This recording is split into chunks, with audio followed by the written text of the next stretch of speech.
What's up, guys? Welcome back to Veteran Aquatics. My name is Dylan, and today I'm going to be doing a video that has been requested a lot. So as you guys know, I ship fish, and it's been a question I get over and over again. How do I ship fish? How do I make sure that when I ship these fish, they arrive to their destination alive? How do I pack for cold weather? How do I pack for hot weather? So these are all questions that we're going to answer today. I'm going to go through a couple different packing scenarios with you guys and just show you what I do and what works for me. So don't forget to hit the subscribe button, and we'll be back in a minute.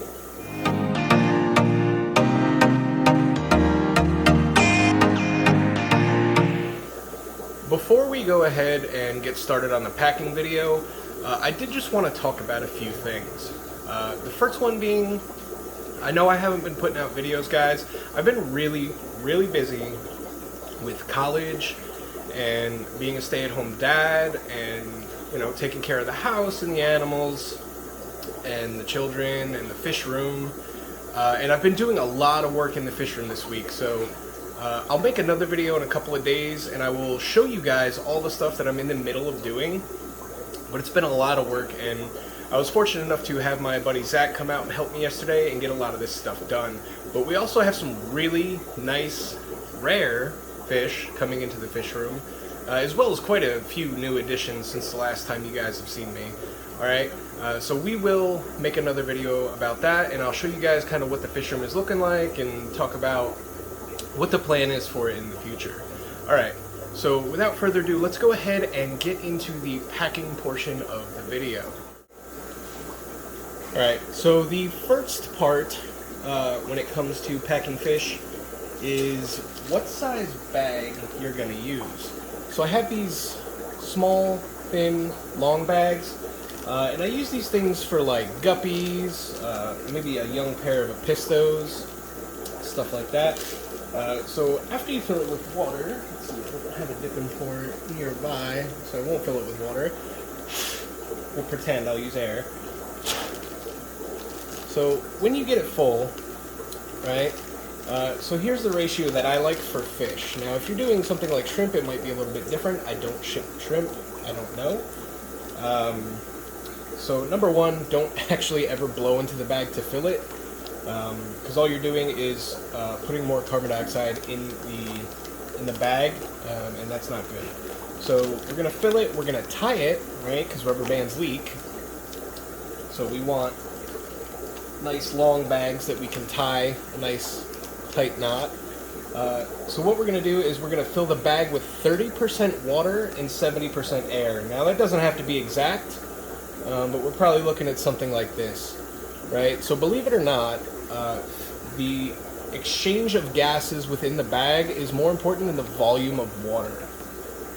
So we want to make sure we have plenty of air, and I just have an extra air line run from the pump, from one of the diaphragm pumps I'm running, so I'll just use that to fill the bag. But we need more air than water, and that's going to keep the water oxygenated for the fish's duration of travel. Alright? So that's how we do the bag, and we want to select a bag that's appropriate for the fish, right? So again, maybe a young pair of apistos or a single apisto in this, or a small pair of guppies or endlers. But if I was doing something like, I don't know, cories, let's say, I would use a much larger bag. And I would also use a much thicker bag. So these are 2 mil, so they're 2 millimeters thick, which is fine, but for something like a cory, something that's got spines, or a larger fish that's a little bit stronger or capable of popping a hole in a bag, we're going to want something like this. This is a 3 mil bag, so you can order these from Gemco, that's jehmco.com. They make nice bags, they're really thick, and they're sturdy, they don't stretch, whereas like these ones, these little bags, stretch them all day, right? So they're really sturdy bags, but we would do the same thing. We would do, 30% water and 70% air. Now, these we don't have to fill up quite so much. Like, we probably don't need to make it that big. Typically, when I'm shipping, I want to cut the weight down to reduce the shipping cost and to reduce the size of the box. So we'll go like this, but that leaves you plenty of tail to make the knot. You can cut the end off if you want to. And with anything with the potential to pop a bag, I will always double bag it. Now there's a couple of reasons. So you see the corners up here. Now you can buy rounded edge bags. I don't. But when we double bag it, these corners will be pushed in like this, and we don't have to worry about fish getting caught in the corner of the bag, because that can lead to dead fish, especially with things like plecos and cories that like to, find their way into the smallest space possible. Another option we have is tape, and I do this for fish swaps when I'm single bagging. So I will just take tape, and I will tape these corners like this, and it gives you a nice, like a square bottom, so the bag will sit upright and people can view it fairly easily. But use a bag appropriate for the size of the fish that you're shipping, or if you're shipping a lot of fish, like if I was to ship out, 50 celestial pearl danios or something like that, I would probably split them into 2 bags of these, 25 a piece. Now, I don't add anything to the water when I ship. Some people do add like a drop of methylene blue to, help with stress and potential disease and stuff like that. You can also, I don't know where it is, there's little foam pads that you can add that suck up ammonia. Those are useful if it's going to be a longer shipping time. But anyway, yeah, so select a bag appropriate for your fish. Buy a bag long enough that you can tie it. We don't want to use rubber bands because they leak. And if your box leaks and the bottom falls out while it's in shipping, the customer is not going to get their fish. Another thing I want to talk about is heat packs. So heat packs come in different like hour ratings, and this one, I don't know if you can see it, is 40 hours. So I wouldn't use these for anything other than like overnight. If I was doing anything longer, I would use a 60-hour heat pack probably, just to be safe. But it's summertime right now. We don't need heat packs, but we do need to be considerate of the heat. So it is 80-something degrees outside right now. Now these guys are probably going to sit in the back of the truck, especially if it's a delivery in Pennsylvania. Now, so I wanted to talk about these. So I use these in winter and summer. These are an insulated reflective bag. Alright, so I will go ahead, I will pack my fish up. Again, do not blow into your bags when you're packing your fish up. The reasons explained before. So twist it, tie it up, so that nice and tight. Alright, so these have this little strip here that we can peel off that makes it adhesive. So what we would do is we would just put the bag of fish sideways, right? And we usually cut the tail off these bags. It makes it a little bit easier, but I'll just go ahead and shove it in there. So we have our fish bag in the bottom. Then we can just take this, press it down at the edge of the bag, rip off that adhesive strip, and fold it over nicely, and then it will stick to itself. So these are great when it's really hot or really cold. They really help protect the fish from the elements and kind of guard against those huge swings in temperature or extreme temperatures, like when it's sitting in the back of the truck. This will help reflect a lot of that and keep the temperature in the bag stable. Alright, so we packed our fish. They're in the bag. We have 70% air, 30% water. We made sure we chose a bag that was the right size for the fish or the amount of fish that we're shipping, and if we had to, we double bag them. Next, let's talk about the package. You want to use the smallest box that you can safely fit the fish in. So this isn't anything in particular, it's just a box that I have laying around, and I'm going to use it for this demo. So, what do we pack the box with? Do we just eat our fish in the box and send it? There's too much room for this to move around, and it'll stress the fish out and potentially kill the fish. So what we want to do is we want to fill this box. Now, I'm not somebody that uses styrofoam often, but for this particular case, I have some styrofoam cut because I wanted to show it to you. So we can do styrofoam inserts. This will, again, insulate the box and the bag of fish from extreme temperatures, be it cold or hot. which is always a good thing. And it also gives the box some added stability and rigidity so it doesn't get crushed as easily. Alright, so we've got our styrofoam lined box. Again, you don't have to do this. It is good to do. I don't usually have styrofoam around like that. In this instance, I did. So we're going to put our bag of fish. So that took up some space, right? But there's still a ton of space in here. So we have to fill that with something. Now, it's less important what you use to fill it and more important that you fill it. So the first thing I would do is put some in the bottom. This is just polyfill. You can buy this by the bag at Walmart. It's like $3. I also use it for like filter floss type of stuff. So we're going to put that in the bottom of the box. What that's going to do is it's going to keep the bag of fish kind of suspended in the center of the box versus the bottom or the top. This way, if the box is laying on a hot surface or a cold surface, less of that heat transference is getting to the fish. The polyfill will also help keep the fish insulated. Now, it doesn't have to be polyfill. I have polyfill laying around. That's why I'm using it for this video. I use packing paper, like brown packing paper, a lot.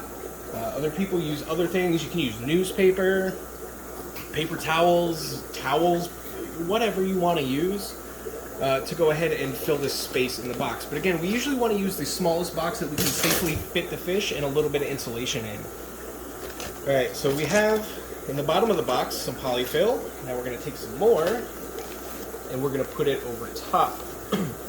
Again, essentially suspending the bag of fish or bags of fish in the center of the box. Make sure my address isn't on this anywhere. Then we can go ahead and not display my address for the world. And then we can go ahead and close up the box. I would tape it across, I would tape all the seams, I would flip it over, tape all the seams twice. I over tape my boxes, just so that way you don't have to worry about anything happening, box falling apart, fish falling out of the box, etc. And then we go ahead and ship it. Now I'm going to give you guys some tips about shipping, and this is something that was brought to my attention, which helped a lot. So it might help you too if you're interested in shipping fish. I'll go ahead and put a link down in the description, but the shipping service that I use is called Pirate Ship. And again, there'll be a link in the video description to Pirate Ship's website, so you can sign up for an account.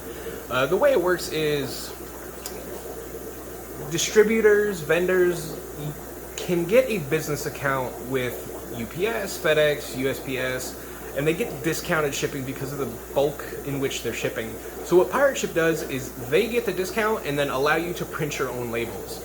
So you go to pirateship.com, you will make your own account, you will put in the information, you need a scale and a tape measure because you need to be able to weigh the box after it's packed, and you need to be able to measure the box for its dimensions after it's packed. You would input that information, the receiver's information, the sender's information, and it will give you options. So it will give you 1-day delivery, 2-day, 3-day, 4-day. It will show you the cheapest option. It will show you what it considers the best option, right? So you pick one of those options. It'll email you a label. You print the label, slap it on the box. Now, typically it ends up being UPS, at least for me. I use UPS a lot. So you'll print the label, slap it on the box, and then all you have to do is drop it off. So if I take this box without a label to UPS, they're going to ask me what's inside the box, the declared value, where it's going. They're going to weigh it. They're going to put a tape measure to it and measure it. And it takes a couple of minutes. If I print the labels and do all that stuff myself, I can just take a stack of boxes, be like, drop off, and just set them on the counter, and I'm done. I don't have to worry about it. I don't have to stand in line, give the UPS lady or guy or whoever's behind the counter all the information, explain to them what's in it, and deal with all that. Not to mention, it's way more expensive to do that. So that's what Pirate Ship does. It gives you a big discount, sometimes up to like 50, 60%. And it's really helpful because overnight shipping is expensive. And that helps make it affordable. So if you're looking into shipping, you want to ship fish, go to pirateship.com, make your account, and do it that way. And when you do a shipping quote for somebody, it'll be a lot cheaper. You can also save addresses, save labels, so that way if it's somebody that you ship to often, you can just save that label and print it whenever you need to. Alright? Excuse me. So that's our box. Our box is packed. We picked a bag the right size for the fish. We filled it with 30% water and 70% air. We have bags that are long enough to tie, so we don't have to use rubber bands because rubber bands leak. We got a box that was of appropriate size for the order. We insulated it. We suspended the bag kind of in the middle of the box the best we can. We printed our label off pirateship.com and we've dropped it off to UPS. They will give you a tracking number. It will be on the label when you print it. Track that label.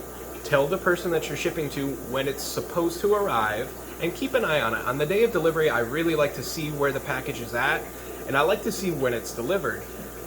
So for people that ship fish often like me, we need to keep an eye on when it's delivered and when the individual receives it. So if it gets delivered at 11 a.m. On Tuesday morning, and the person doesn't pick that box up off the porch until 5 p.m., that's a problem, because now the fish have sat outside for 6 hours, and now we really have a big potential for something bad to have happened in that time. The fish could have got too hot, too cold, whatever the case is. So we need to keep an eye on when it's delivered, and we can also give the person a heads up like, hey, it shows that your package was delivered. Can you go outside and check? That way, hey, maybe they missed it. Maybe the UPS guy didn't knock on their door. Maybe the USPS guy didn't knock on their door. We have a great postman, and he will bring the packages of fish directly to the door and knock on the door until one of us answers, because we get so many fish delivered to the house. So yeah, just keep an eye on that. Keep an eye on the tracking, and just inform the person when it's delivered if they don't inform you already. I also want to know what happened during the delivery. Now, I don't often have an issue with fish being delivered and DOAs and stuff like that, but I do want to know that they arrived safely. I want to make sure that the person is happy with what they ordered, and I can address any problems that we might have right away. That way we're not waiting, the person's not sitting on it, they're not getting impatient, right? And that's just something that I try to do. It just makes my life easier. It makes the interaction easier. It shows the customer that you care and that you're paying attention to their delivery, and that their delivery is important to you. Because a lot of people do, like, once they get your money, it doesn't matter anymore. They're not tracking the package. They're not saying, hey, it's been delivered. They're not, hey, how'd the fish come in? Did you have any problems? You know what I mean? So it's just like a little extra step that I like to do, because I think it's what should be done. I think that's the right way to do it. And yeah, so that is how I pack fish. It changes time of year. Again, winter we'll use heat packs. Anytime the temperature is below like 60 degrees, I'll probably use a heat pack. Now, a little bit about heat packs. So when you take them out, you don't have to smush them up or wave them around or anything. They will start working within a half an hour. But I do like to wrap these in either a paper towel or a brown paper lunch sack, because we don't want the thing that's getting really hot right on top of our meltable plastic. One, it has the potential to mess with the integrity of the bag, and two, it's gonna overheat your fish. It's gonna essentially roast your fish in that bag, because these things do get really hot. Okay, so bear that in mind. Wrap it in something. These ones, here, I'll just open it because it's not that big of a deal. So these ones have this little red strip. So this is the side that you don't want to completely cover. So another thing I'll do is, so we have our box.